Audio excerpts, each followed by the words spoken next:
मन यहदिहिल्लाहु फला मुदिल्ल लह व मन युद्लिल फला हादिय लह व अशहदु अन ला इलाहा इल्लल्लाहु वहदहु ला शरीक लह व अशहदु अन्न मुहम्मदन अब्दुहु व रसूलुहु या अय्युहल्लज़ीना आमनुत्तक़ुल्लाहा हक़्क़ तुक़ातिह व ला तमूतुन्न इल्ला व अंतुम मुस्लिमून या अय्युहन्नासुत्तक़ू रब्बकुमुल्लज़ी ख़लक़कुम मिन नफ्सिन वाहिदा व ख़लक़ मिनहा ज़ौजहा वबस्स मिनहुमा रिजालन कसीरन व निसाअ वत्तक़ुल्लाह अल्लज़ी तसाअलून बिही वल अरहाम इन्नल्लाह कान अलैकुम रक़ीबा या अय्युहल्लज़ीना आमनुत्तक़ुल्लाह वक़ूलू क़ौलन सदीदा युस्लिह लकुम अअमालकुम व यग़फिर लकुम ज़ुनूबकुम व मन युतिइल्लाह व रसूलहु फ़क़द फ़ाज़ फ़ौज़न अज़ीमा अम्मा बअद फ़इन्न अस्दक़ल हदीस किताबुल्लाह व अहसनल हदी हदी मुहम्मदिन सल्लल्लाहु अलैहि वसल्लम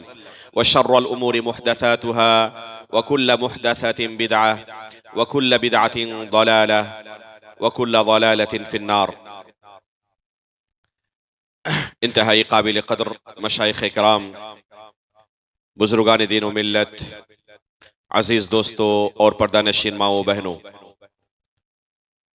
हमारे लिए बड़ी सआदत की बात है कि हमारे दरमियान दो अहम इल्मी शख्सियात मौजूद हैं।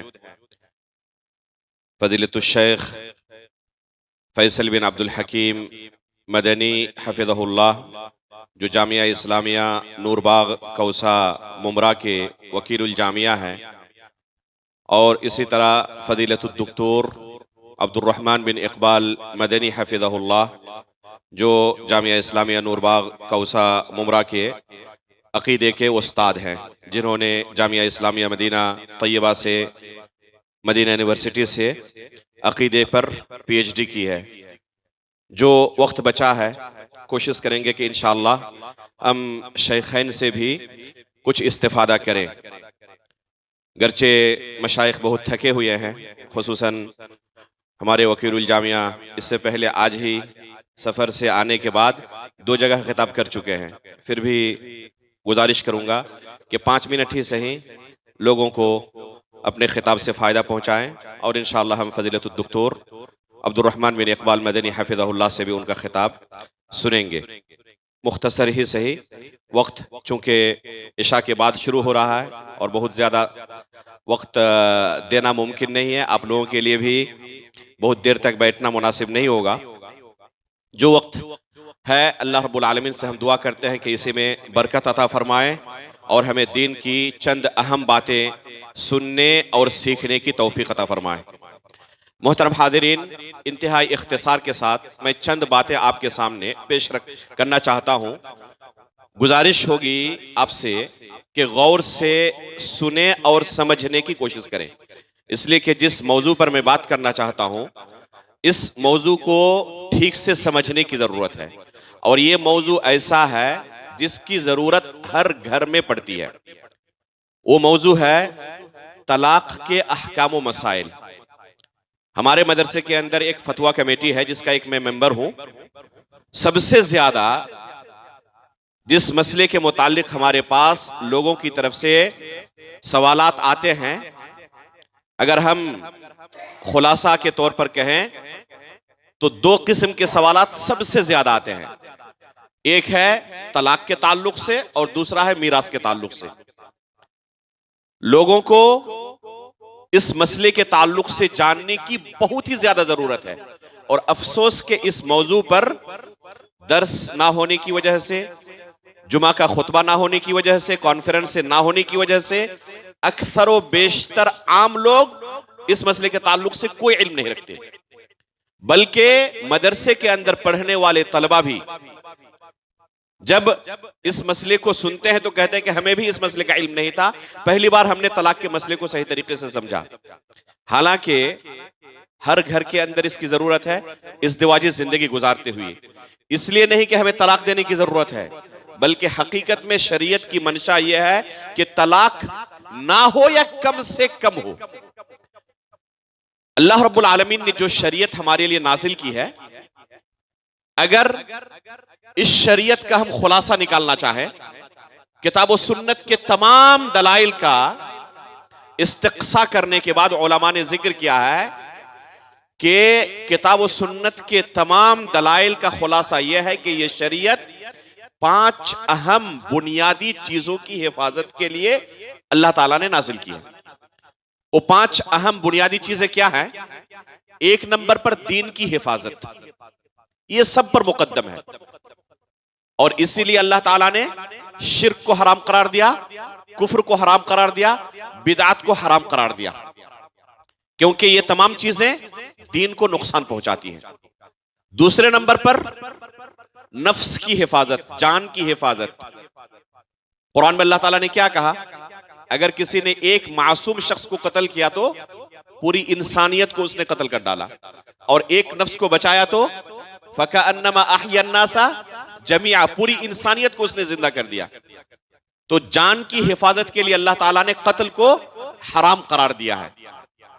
तीसरे नंबर पर अक्ल की हिफाजत, इसके लिए अल्लाह ताला ने शराब को हराम करार दिया, क्योंकि शराब पीने के बाद अक्ल जायल हो जाती है और इंसान और हैवान के दरमियान फर्क मिट जाता है। चौथे नंबर पर माल की हिफाजत, और इसी वजह से अल्लाह रब्बुल आलमीन ने उन तमाम तरीकों को हराम करार दिया है जिसमें जुल्म हो, जिसमें धोखाबाजी हो, जहालत हो। इन तमाम तरीकों से माल कमाने को अल्लाह ताला ने हराम करार दिया। चोरी क्यों हराम है?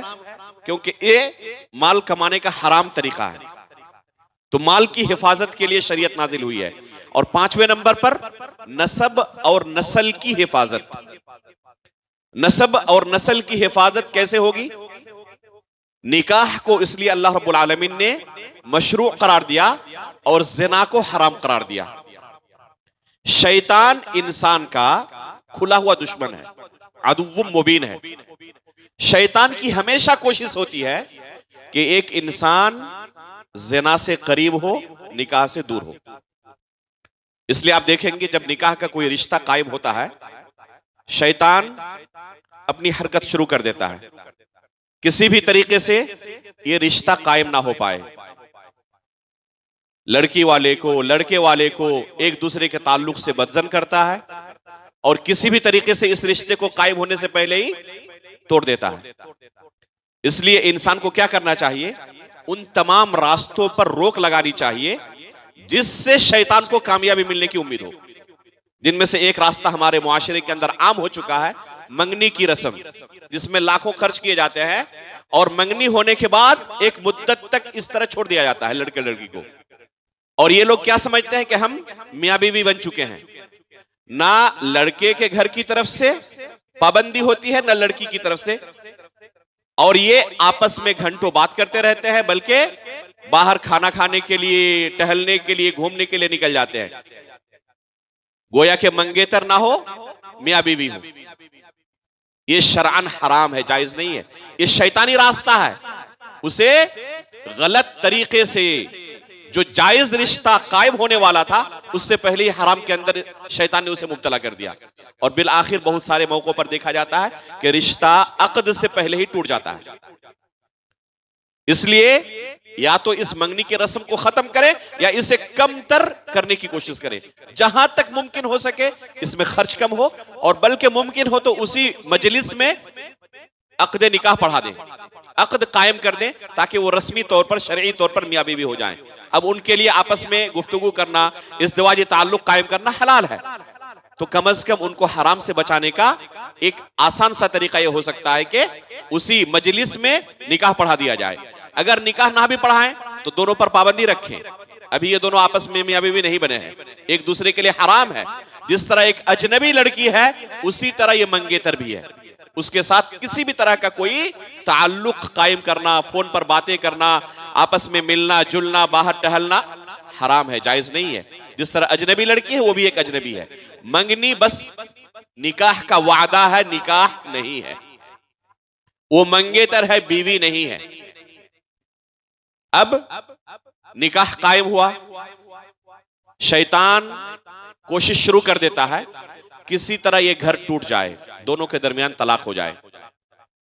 दिनों रात शैतान हर जोड़े के साथ लगा हुआ है।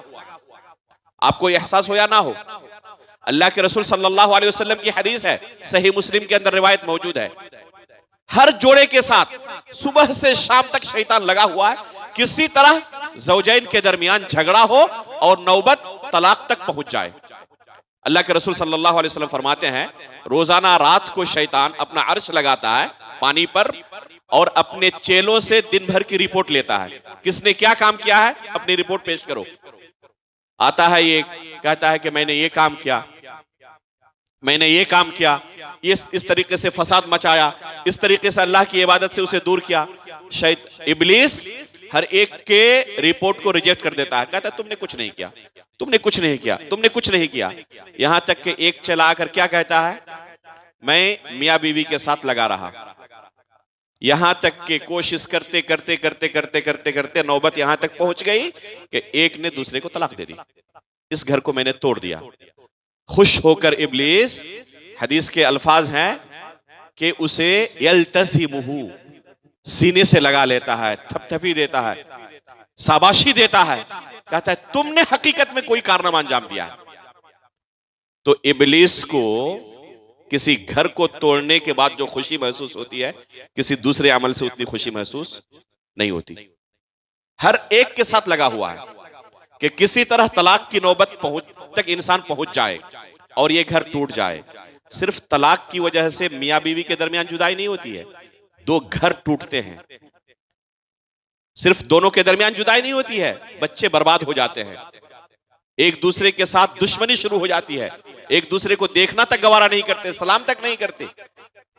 तो इन तमाम तरीकों से बचने के लिए अल्लाह के रसूल सल्लल्लाहु अलैहि वसल्लम ने हिदायत जारी की है। शरीयत के किताबुत तलाक में जो अहादीस वारिद है, उन तमाम अहादीस को पढ़े, शरीयत की मंशा आपको वाज़ेह तौर पर नजर आएगी कि शरीयत ने ये निजाम लागू करके हद दर्जा निकाह की शरह को कम करने की कोशिश की है। एक हदीस है जो सनदन साबित नहीं, ज़ईफ है, अबगदुल हलाल इलल्लाहि अत्तलाक, बहुत मशहूर है लोगों के दरमियान कि हलाल चीजों में सबसे मबगूज चीज अगर दुनिया में कोई है तो वो तलाक है। ये हदीस सनद के एतबार से साबित नहीं है, ज़ईफ है, अल्लाह के रसूल सल्लल्लाहु अलैहि वसल्लम का कौल नहीं है। अलबत्ता इस बात पर उलमा का इजमा है कि बगैर किसी सबब के तलाक देना मकरूह है। अल्लामा वज़ीर इब्न हुबैरा रहमहुल्लाह ने, शेखुल इस्लाम अल्लामा इब्न तैमिया रहमहुल्लाह ने इस पर इजमा नकल किया है उलमा का, बगैर किसी सबब के तलाक देना क्या है, मकरूह है। तलाक कम से कम हो या ना हो, इसके लिए शरीयत ने हद दर्जा कोशिश की है।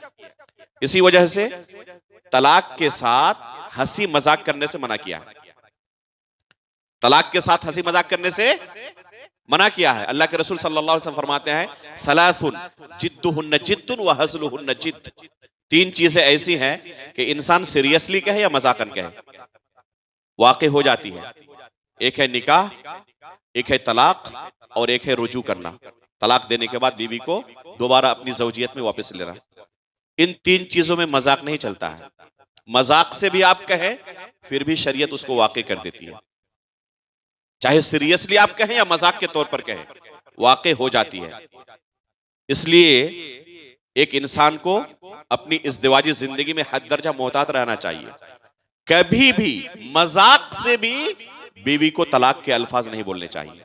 बाद लोगों ने मजाक समझ लिया है, बीवी के साथ तलाक के मौजू पर गुफ्तगू करते रहते हैं और मजाक मजाक में तलाक के अल्फाज बोलते रहते हैं। ये मजाक की चीज नहीं है। आप मजाक में कहें या सीरियसली कहें, तलाक वाक़ई हो जाती है। तो इस तरीके से शरीयत ने मना किया है ताकि तलाक की शरह कम हो। अगर कोई शख्स तलाक देना चाहे तो शरीयत ने कोशिश की है कि जज्बाती होकर कोई तलाक ना दे। अक्सर व बेशतर लोग क्या होते हैं, जज्बाती होकर तलाक दे देते हैं। अभी हमने थोड़ी देर पहले कहा कि शैतान लगा हुआ है साथ में, एक दूसरे के खिलाफ भड़का रहा है, तलाक दे दो, तलाक दे दो, तलाक दे दो। लेकिन इंसान को अपने ऊपर कंट्रोल करना है, तलाक तक नौबत ना पहुंचे, हमेशा कोशिश करनी है। इसलिए तलाक का हक शरीयत ने किसको दिया है? मर्द को दिया है, औरत को नहीं दिया है। वजह क्या है? अल्लाह रब्बुल आलमीन हमारा खालिक है, मर्द को भी अल्लाह ने पैदा किया, औरत को भी अल्लाह ने पैदा किया है। अल्लाह ताला बेहतर जानता है कि ये जो जिस्मानी बनावट है, अकल की बनावट है, दिल की बनावट है, दोनों के अंदर हमने कैसा रखा है। एक मर्द कोई कदम उठाने से पहले, फैसला करने से पहले 1000 मर्तबा सोचता है, तलाक देने से जिंदगी पर क्या असर पड़ेगा, बीवी बच्चों का क्या होगा, ये बेचारी कहां जाएगी, मेरा क्या होगा, एक घर बसाया था, इतना खर्च किया था, सास के साथ अच्छा रिश्ता था, ससुर जी एहतराम करते थे, सालों के साथ कितना अच्छा रिश्ता था, तलाक दे दूं, उनके साथ कैसे मुलाकात करूंगा। बेशुमार चीजों को सोचकर वो फैसला करता है, जज्बाती होकर फैसला नहीं करता। इसके बिलमुकाबिल खवातीन वो जज्बाती होती हैं, जज्बात से फैसला करती हैं, दिमाग से कम सोचती हैं, दिल से ज्यादा फैसला करती हैं। इसलिए अल्लाह ताला ने तलाक का इख्तियार किसे दिया? मर्द को दिया है, औरतों को नहीं दिया है। अगर औरतों के हाथ में तलाक का मामला होता तो जो तलाक की फीसद है इसमें बेतहाशा इजाफा हो जाता। एक वाकया सुने, उस्मान गनी रजी अल्लाह तआला अन्हु के दौर में एक वाकया पेश हुआ। एक शख्स की उसकी बीवी के साथ इख्तिलाफ हुआ, झगड़ा हुआ, आम घरों में होते हैं। बीवी कहने लगी, काश के आज मेरे हाथ में ये तलाक वाला मामला होता तो मैं दिखाती कि क्या कर सकती हूं। शौहर ने जज्बात में आकर कह दिया कि चलो, अल्लाह ताला ने जो मेरे हाथ में मिल्कियत दी थी, मैं तुम्हें मालिक बना देता हूं। शरीयत की इस्तिलाह में इसको तमलीक कहते हैं। अल्लाह ताला ने जो मर्द को तलाक का मालिक बनाया है, वो अगर अपनी बीवी को ये हक दे दे और उसे तलाक का मालिक बना दे और वो अपने ऊपर तलाक दे दे, तलाक वाक़ई हो जाएगी। कोई कोशिश ना करे, ये गलती ना करे। इस तरीके से अगर कोई मालिक बना दिया अपनी बीवी को और उसने तलाक दे दी तो तलाक वाक़ई हो जाएगी। इस शख्स ने क्या किया, जब उसकी बीवी ने कहा काश के मेरे हाथ में तलाक का मामला होता तो मैं दिखाती, इसने उसे मालिक बना दिया। कहा कि ठीक है, तुम्हारी यही ख्वाहिश, तो चलो, जो अल्लाह ताला ने मुझे हक दिया था ये हक मैं तुम्हें देता हूं। जैसे ही उसे हक दिया, फौरन अपने ऊपर तलाक दी। घबरा गया ये। सोचें, इसके पास तलाक का ये हक कब से था? जिस दिन से शादी हुई थी। और अपने ऊपर कंट्रोल क्या हुआ था? अब तक तलाक नहीं दिया था। और बीवी को जैसे ही हक मिला, 1 मिनट भी बर्दाश्त नहीं कर सकी, फौरन तलाक दी। तो औरतें जज्बाती होती हैं, दिमाग से बाद में सोचती हैं, दिल से पहले सोचती हैं। अल्लाह रब्बुल आलमीन ने मर्द को तलाक का हक देकर तलाक की शरह को कम किया है, ताकि कोई जज्बाती होकर तलाक ना दे। उसके साथ क्या अहकाम अल्लाह रब्बुल आलमीन ने नाफिज किए, इसे गौर से सुने। पहली बात, कोई मजाक में तलाक ना दे। दूसरी बात, बात बात पर तलाक की ना सोचे, बल्कि जब इंतहाई जरूरी हो जाए तलाक देना, तभी तलाक के बारे में सोचे। ये शरीयत की बहुत बड़ी खूबी है कि हमारी शरीयत में तलाक का निजाम मौजूद है, सिस्टम मौजूद है। दूसरे मज़ाहिब के अंदर इफरात व तफरीत का मामला है। बाज़ मज़ाहिब में इंतहाई मामूली से समझ लिया गया है, जब चाहा दोनों अपने अपने रास्ते अलग हो गए। कोई सीरियसली इस रिश्ते को लेता ही नहीं। बच्चों का क्या होगा, कोई ठीक नहीं। बीवी कहां जाएगी, ये शौहर कहां जाएगा, एक दूसरे के ताल्लुक से बिल्कुल भी जिम्मेदार नहीं, हसास नहीं। आजकल जो लिव इन रिलेशनशिप वाला सिस्टम शुरू हुआ है, इसको अपनी आंखों से देख ले। अभी हाल ही में एक वाकया पेश हुआ जो कि अखबार में आजकल हेडलाइंस होते हैं। आप लोग अच्छी तरह जान चुके होंगे किसकी तरफ इशारा है। यह इस्लाम की खूबी है कि तलाक का मामला इंतहाई नागुजीर हालत में बस जायज है। बात बात पर लोग जज्बाती होकर तलाक ना दे, इसे सीरियस ले। दूसरी तरफ बाज कौमों के यहां, बाज मजाहिब के यहां तलाक का तसव्वुर नहीं है। एक मर्तबा जिससे शादी हो गई, अब 7 जन्मों का बंधन है, कहते हैं ना, तोड़ नहीं सकते। अब उसी के साथ आपको जिंदगी गुजारनी पड़ेगी, चाहे आपकी जिंदगी जहन्नम में जाए, चाहे आप डिप्रेशन के शिकार हो जाएं, चाहे आप खुदकुशी कर लें, छोड़ तो नहीं सकते। ये कितनी बड़ी खलल है, कमी है, नक्स और ऐब है। अब गौर करें, इस्लाम इस तरह की बुराइयों से पाक है। तलाक इस्लाम के अंदर मौजूद है, लेकिन कब? जब इसके अलावा कोई दूसरा हल ना हो, कोई दूसरी सूरत नजर नहीं आ रही है सिवाय इसके।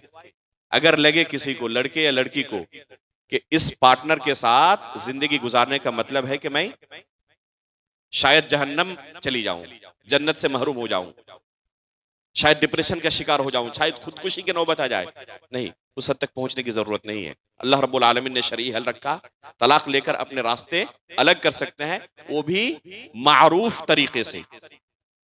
तलाक होने के बाद एक दूसरे की इज्जत की हिफाजत करें।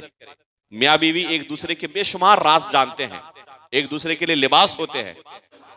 अब तलाक होने के बाद एक दूसरे के खिलाफ एक दूसरे की इज्जत को उछाले, इसकी बिल्कुल इजाजत नहीं। ये उसके खिलाफ लिख रहा है, वो उसके खिलाफ लिख रही है, दोनों एक दूसरे की इज्जत को उछाल रहे हैं, कतई इसकी इजाजत नहीं। हुन्ना लिबासुल लकुम व अंतुम लिबासुल लहुन, कुरान में अल्लाह ताला ने कहा। तलाक देने की नौबत आ गई, इसके अलावा कोई हल नजर नहीं आ रहा है। कब तलाक देगा? जब मर्जी तब नहीं। तलाक अगर हैज की हालत में बीवी है तो नहीं दे सकता। अच्छी तरह मसले को समझ लें। अगर बीवी हैज की हालत में है, मेंस की हालत में है, तो हराम है उस हालत में उसे तलाक देना, बिल इजमा हराम है। इसमें किसी का कोई इख्तलाफ नहीं। किसी भी मजहब में चले जाएं, मजहब हनफी के अंदर हो, चाहे शाफी के अंदर हो, चाहे मालिकी के अंदर या हम्बली के अंदर, हर मजहब में हैज की हालत में तलाक देना हराम है, जायज नहीं है। तो अगर किसी को जरूरत महसूस हो रही है कि तलाक के अलावा मेरे पास कोई ऑप्शन नहीं, बीवी हैज की हालत में है, अभी नहीं दे सकते, इंतजार करें उसके पाक होने का। अगर पाक हुई, अब अगर ये बंदा जज्बाती होकर तलाक दे रहा था, हकीकत में उसे जरूरत नहीं थी, तो इतने दिनों तक वो शांत हो जाएगा? नहीं हो जाएगा? इतने दिनों तक वो शांत हो जाएगा। ये जज्बात जो शैतान गालिब हो चुका था उस पर, ये हट जाएगा, हालत नॉर्मल हो जाएंगे, और उम्मीद है कि इंशाअल्लाह तलाक की नौबत नहीं आएगी। वैसे भी हैज की मुद्दत के बाद मियाँ बीवी दोनों एक दूसरे के करीब होने के ख्वाहिश रखते हैं, लिहाजा इस वक्त अब ये तलाक की नौबत गालिब गुमाने के नहीं आएगी। अगर तोहर की हालत में है, एक तो हैज की हालत में हमने कहा कि हैज की हालत में तलाक वो नहीं दे सकता, इसका मतलब कि अभी जरूरत महसूस हुई तलाक की, फौरन तलाक दूं? नहीं।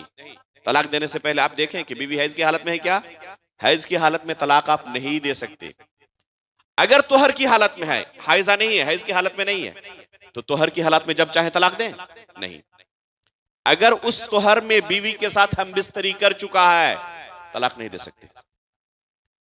बीवी के साथ हम बिस्तरी कर चुका है अगर तोहर में, तो उस तोहर में आप तलाक नहीं दे सकते। उसके साथ रहें, सब्र करें। कब तक? वो हाइजा होगी, फिर पाक होगी हैज से, तब तलाक दे सकते हैं। कितना स्पेस मिल जाएगा? एक लंबा स्पेस मिल जाएगा। अगर जज्बाती होकर तलाक दे रहा था तो इतने दिनों में नॉर्मल हो जाएगा, वो तलाक की नौबत गालिबन नहीं आएगी। उमूमन जज्बाती होते हैं, दूर होते हैं, इसलिए तलाक की नौबत आती है। अगर उसके बाद भी उसे लगे कि तलाक देने की जरूरत है, तो ठीक है, अब तलाक दो। तुम्हें लग रहा है इतनी मुद्दत तक तुमने सब्र किया, तोहर की हालत में थी, जमा कर चुके थे, तलाक नहीं दे सका था, हाइजा हुई, फिर पाक हुई, अब इस वक्त तलाक दे रहा है, इसका मतलब कि सीरियस है, इसका मतलब कि इसके अलावा उसके पास कोई हल नहीं है, इसलिए तलाक दिया है। उसके बावजूद आगे का मरहला सुने। तलाक देने के बाद अक्सर इसी मरहले में हमारे मुआशरे के अंदर गलती पाई जाती है। अवाम के यहां तो छोड़ दे, अहले इल्म के घरों में, मौलवी और मौलानाओं के घरों में ये गलती पाई जाती है। जैसे ही तलाक हुई, बीवी मैके, जायज नहीं है ये। ला तुखरिजूहुन्ना मिन बुयूतिहिन वला यखरुजना, ना बीवी को घर से निकाल सकते हो, ना उसके लिए जायज है कि शौहर के घर छोड़कर मैके चली जाए। तलाक होने के बाद इद्दत शौहर के सामने उसके घर में गुजारेगी, और इद्दत कितनी है? 3 हैज है। इस दौरान अगर उसने जज्बाती होकर तलाक दिया था, या उसे जरूरत भी महसूस हो रही थी कि तलाक ही शायद आखिरी ऑप्शन है, लेकिन तलाक के बाद जब जुदाई की जिंदगी गुजारेगा ना, तब असल जिंदगी का उसे एहसास होगा। उसे लगेगा कि वो जिंदगी इससे बेहतर है। अब रोजाना गुजर रहा है, उसके सामने बेचारी है, इसे जिस्मानी जरूरत भी है और बीवी सामने मौजूद है। गालिब गुमान है कि उसके साथ रुजू करेगा और फिर दोबारा इज़्दिवाजी ताल्लुक दोनों के दरमियान कायम हो जाएगा। 3 महीने की उसके पास मुद्दत है, बीवी सामने मौजूद है। अगर शरीयत के हुक्म पर अमल करे, गालिब गुमान यह है कि ये जुदाई नहीं होगी, इद्दत खत्म होने से पहले पहले दोनों के दरमियान इंशाअल्लाह फिर रुजू का मामला आ जाएगा। अक्सर व बेशतर इस गलती की वजह से घर टूट जाते हैं। या तो बीवी खुद से मैके चली जाती है, या शौहर उसे निकाल देता है। दोनों के लिए अल्लाह रब्बुल आलमीन ने सिर्फ एक हुक्म नहीं दिया, ला तुखरिजूहुन्ना मिन बुयूतिहिन वला यखरुजना, ना तुम उन्हें उनके घरों से निकालो। बुयूतिकुम नहीं कहा, बुयूतिहिन कहा। इसमें इशारा है कि उसका असल घर यही है। मैका उसका असल घर नहीं है, माँ का घर उसका असल घर नहीं है, शौहर का घर उसका अपना घर है। ला तुखरिजूहुन्ना मिन बुयूतिहिन वला यखरुज, ना उसके लिए जायज है कि वो इस घर को छोड़कर जाए। अगर सामने रहे तो शरीयत के इस हुक्म पर अमल करने की वजह से जुदाई नहीं होगी, इद्दत खत्म होने से पहले दोनों के दरमियान फिर रिश्ता कायम हो जाएगा। जामिया इस्लामिया मदीना तैयबा में रहते हुए एक मरतबा एक दौरा इल्मिया हो रहा था, क़ज़ा के मसले पर हाजिर हुआ। जो हमारे मुदर्रिस थे वो खुद मदीना के अंदर जो अदालत है उसके जज थे, वही पढ़ा रहे थे इस मादे को। उन्होंने खुद अपना वाकया बयान किया कि जामिया इस्लामिया मदीना तैयबा में जो तलबा क़ज़ा के इसमें मादे में पढ़ते हैं, माजिस्टर या दुक्तोरा करते हैं, तो उनको आखिर में मैदान में उतारा जाता है ताकि प्रैक्टिकल किस तरीके से फैसला करना है, क्योंकि आखिर में वो क्या बनेंगे, आगे वो जज बनेंगे। तो कैसे फैसला करना है प्रैक्टिकल आप आके मैदान में देखें, कैसे कैसे लोगों के केसेस आते हैं। तलबा जाते हैं और प्रैक्टिकल अपनी आंखों से देखते हैं कैसे कैसे केसेस आते हैं। शेख ने बयान किया कि मेरी अदालत में जब भी कोई तलाक का केस आता है, मेरा अपना तरीका यह है, मियां बीवी से कहता हूं कि उस वक्त तक तुम्हारे पेपर में साइन नहीं कर सकता जब तक कि मेरी एक शर्त ना मान लो। शर्त क्या है? ये मेरा बगल में रूम है आराम करने वाला, उसकी चाबी लो और आधे घंटे तक दोनों उस रूम में बंद रहो। आधे घंटे बाद रूम से निकलना और उसके बाद दोनों आकर कहो कि हमें तलाक चाहिए, मैं आसानी से साइन करके दे दूंगा। कहने के मेरा तजुर्बा यह है कि आज तक अक्सर व बेशतर यही हुआ है, दोनों आधे घंटे बाद आकर कहते हैं हमें तलाक नहीं चाहिए। बस आधा घंटा साथ में रहने का नतीजा देखिए, दोनों कहते हैं आपस में आकर कि हमें तलाक नहीं चाहिए। अब तक शैतान दोनों के साथ खेल रहा था, दोनों को करीब होने का मौका ही नहीं दिया था, लेकिन जैसे ही दोनों करीब हुए शैतान कामयाब नहीं हो सका। तो ये जो घर से बाहर निकाल देते, अल्लाह रब्बुल आलमीन के हुक्म की खिलाफ वर्जी करते हैं, इसी से शैतान को मौका मिलता है। फिर भी अगर 3 महीने की मुद्दत गुजर जाए, रुजू नहीं किया शौहर ने, अब ये दोनों मियां बीवी नहीं रहे, वो आजाद हो गई, कहीं भी जब अब शादी कर सकती है इद्दत गुजरने के बाद। अगर दोनों को लगे कि इसी के साथ जिंदगी गुजारना शायद ज्यादा बेहतर ऑप्शन है, तो दोबारा वो निकाह भी कर सकते हैं, दोबारा निकाह भी कर सकते हैं और फिर दोबारा मियां बीवी बन सकते हैं।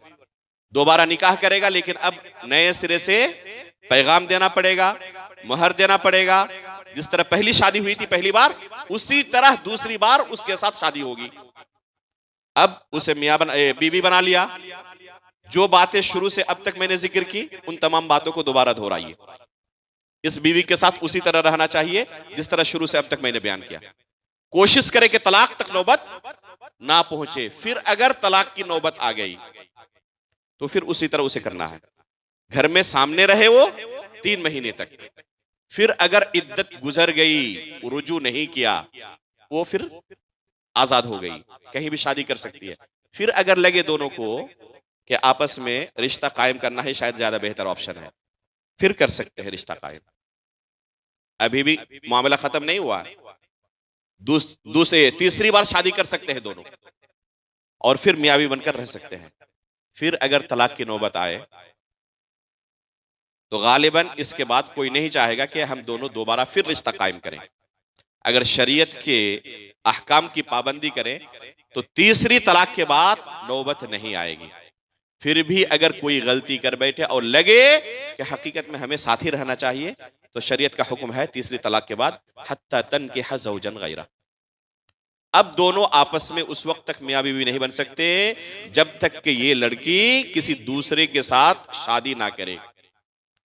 दूसरे के साथ जब शादी करेगी तो किस नीयत से? दोनों साथ रहने की नीयत से शादी करें, हलाले की नीयत से नहीं। हलाला जानते हैं ना, जिसको हलाला कहते हैं शरीयत में हकीकत में वो हरामा है। ये हलाला नहीं है। अल्लाह के रसूल ने इस पर लानत भेजी है। जो ये किराए पर लोगों को लिया जाता है, 1 रात 2 रात के लिए शादी कर लो, तलाक दे देना, फिर मैं इद्दत गुजरने के बाद शादी कर लूंगा।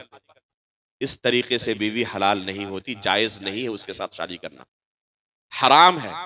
अगर कोई इस तरीके से कर भी ले तो शरई तौर पर वो बीवी नहीं बनती। बल्कि अगर कोई शख्स अपने दोस्त की मदद करने के लिए, आपको पता चला मेरे दोस्त ने अपनी बीवी को तीसरी तलाक भी दे दी, दोनों जुदा हो गए, तो चलो अपने दोस्त की मदद करने के लिए उसकी बीवी से शादी कर लेता हूं। दोस्त के साथ कोई इत्तेफाक नहीं किया, अपनी तरफ से मदद करना चाहता है और उसके साथ शादी करके 1 2 रात रहने के बाद तलाक दे दिया, ताकि वो इद्दत गुजरने के बाद अपने पहले शौहर के लिए हलाल हो जाए। इस तरीके से भी हलाल नहीं होती। दूसरी शादी जिस मर्द से करेगी वो किस नीयत से शादी होनी चाहिए? साथ रहने की नीयत से।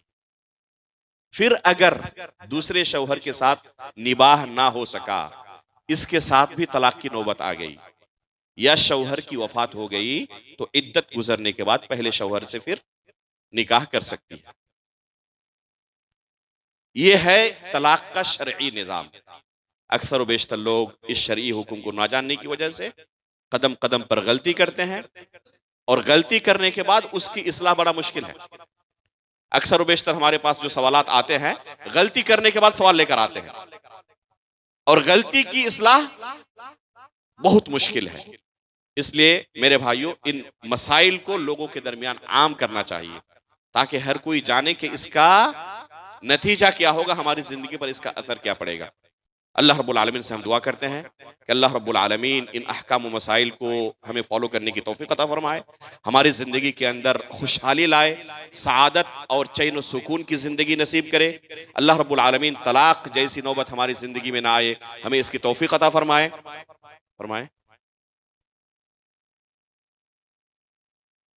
जी, अल्लाह, अल्लाह अकबर। जानबूझकर जिसको मैंने छुपाने की कोशिश की, सवाल वही आ गया।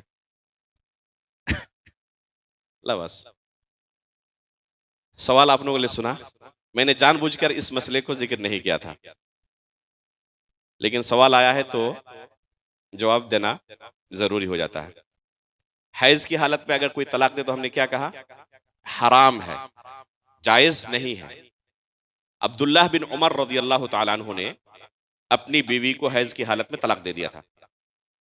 सही मुस्लिम के अंदर रिवायत मौजूद है तफसील के साथ। इमाम मुस्लिम रहमहुल्लाह ने इन रिवायतों को अपनी सनद से जिक्र किया है। अगर किताबु तलाक के अंदर कहा जाए कि सबसे मुश्किल और गंजलक मसला, पेचीदा मसला अगर कोई है तो यही है। हैज की हालत में अगर किसी ने अपनी बीवी को तलाक दे दी, ये तलाक वाक़ई होगी या नहीं होगी, ये सबसे पेचीदा और गंजलक मसला है। बल्कि बाद उलमा तो यहां तक कहते हैं कि फिक्ह के बाब में जितने अबवाब हैं अलल इतलाक सबसे पेचीदा मसला हैज की हालत में बीवी को तलाक दे कि तलाक वाक़ई होती है या नहीं होती है। ये सबसे पेचीदा मसला है। और बहुत सारे उलमा की सीरत आप पढ़े पाएंगे कि उन्होंने अपनी जिंदगी में कई बार इस मसले में रुजू किया। एक मर्तबा जवाब दिया तलाक वाक़ई हो जाएगी, एक आध साल के बाद लगा उनको कि दलाइल इसी तरफ कवी है, तलाक वाक़ई नहीं होगी। बाद में खुद रुजू किया और कहा कि तलाक वाक़ई नहीं होगी। यहां तक कि अमीर सनआनी रहमहुल्लाह सुबुलुस सलाम नाम की एक किताब है, शरह हदीस में बुलगुल मराम की एक शरह है। बहुत बड़े फकीह व मुहद्दिस मुआसिरीन के अंदर गुजरे हैं, ठीक है। उन्होंने 2 मर्तबा अपने खिलाफ किताब लिखी। एक मर्तबा किताब लिखी और कहा कि तलाक वाक़ई हो जाएगी। कुछ दिनों बाद उन्हें लगा कि ये मौकिफ कमजोर है, तलाक वाक़ई नहीं होगी, यही कवी है। फिर अपने खिलाफ किताब लिखा और कहा कि तलाक वाक़ई नहीं होगी। फिर चंद सालों के बाद लगा कि नहीं, पहला मौकिफ ज्यादा कवी था। फिर अपने खिलाफ दोबारा किताब लिखी और कहा कि तलाक वाक़ई हो जाएगी। फिर कुछ दिनों बाद लगा नहीं, दूसरा मौकिफ ज्यादा कवी है। इससे आप अंदाजा लगा सकते हैं कितना पेचीदा मसला है। मेरी जिंदगी में भी इस तरह हो चुका है इस मसले के साथ।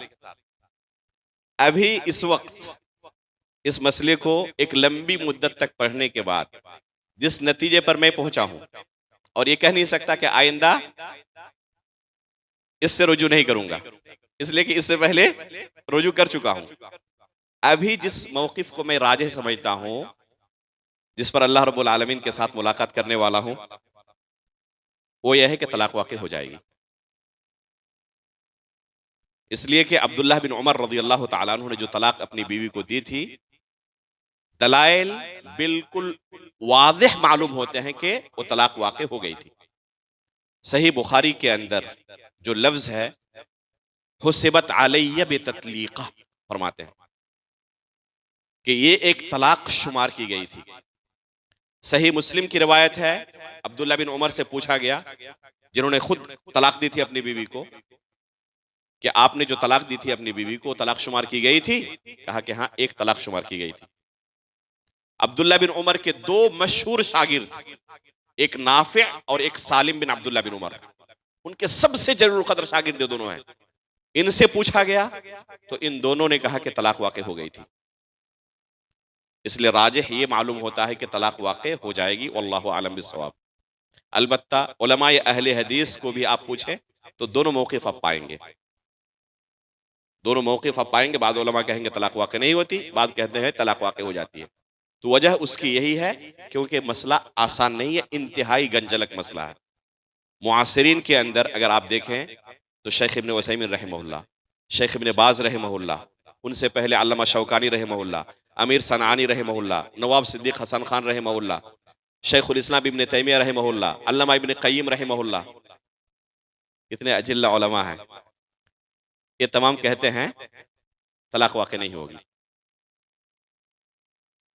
दूसरी तरफ जो कहते हैं तलाक वाक़ई हो जाएगी, मज़ाहिब अरबा के अंदर इमाम अबू हनीफा, शाफ़िई, मालिक, हम्बल, इमाम अहमद बिन हम्बल, बल्कि सलफ के यहाँ दूसरे कौल का तज़किरा नहीं मिलता सिवाय शाज़ व नादिर के। सलफ के यहाँ ढूंढ कर नहीं मिलता। इस वजह से बहुत सारे उलमा ने इजमा तक नकल किया है इस मसले में कि तलाक वाक़ई हो जाएगी, इस पर इजमा है। जैसे कि अल्लामा इब्नुल मुंज़िर रहमहुल्लाह ने इजमा नकल किया है, अल्लामा आइनी रहमहुल्लाह ने इजमा नकल किया है, इजमा तक नकल किया इस मसले के अंदर। मुआसिरीन में अगर कहें तो शेख अलबानी रहमहुल्लाह फतवा देते थे तलाक वाक़ई हो जाएगी। शेख सालेह अल फौजान जो मौजूदा वक्त में मुफ्ती ममलका है, सऊदी अरब के मुफ्ती भी है, कहते हैं तलाक वाक़ई हो जाएगी। उस्ताद मुहतरम शेख सुलेमान अर-रुहैली हफ़िज़हुल्लाह फरमाते हैं तलाक वाक़ई हो जाएगी। तो इस तरफ भी किबार उलमा की टीम है, उस तरफ भी किबार उलमा की टीम है। वजह यही है कि मसला आसान नहीं है, गंजलक है। इसलिए जानबूझकर मैंने बयान नहीं किया था इस नुक्ते के लिए, लेकिन आपने सवाल कर लिया तो बयान करना पड़ा। इसी पर अपनी बात में ख़त्म करता हूँ। थोड़ा सा वक्त इस सवाल की वजह से लग गया। अब फ़ज़ीलतुद दुख्तूर से गुजारिश करूँगा कि मुख्तसर ही से अपनी बात रखें और फिर इंशाअल्लाह हम अपने वकीलुल जामिया से भी इंशाअल्लाह 5 मिनट ही सही उनकी बात भी सुनेंगे। अल्लाह रब्बुल आलमीन जो बातें हमने सुनी, पहले हमें समझने की और इन पर अमल करने की तौफीक अता फरमाए।